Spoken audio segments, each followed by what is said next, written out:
Pemirsa, viral di media sosial tentang keluhan warga mengenai galian drainase di kawasan KM 12 Palembang. Wali Kota Palembang Ratu Dewa meminta warga untuk membuat laporan tertulis agar dapat segera ditindaklanjuti. KM 12 ini depannya ada pembuatan got ini gini ya. Viral di sosial media tentang keluhan warga mengenai galian drainase di kawasan KM 12 Palembang karena dianggap mengganggu tempat usaha.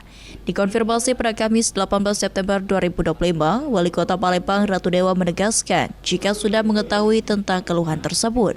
Akan tetapi, warga diminta untuk membuat laporan tertulis dan tidak hanya memviralkan melalui media sosial sehingga laporan tersebut dapat segera ditindaklanjuti. Jika hanya sebatas memviralkan tanpa laporan lengkap, hal tersebut akan sulit ditindaklanjuti. Memang sudah ada kemarin, tetapi dari yang pelapor itu saya menginginkan ada laporan tertulis.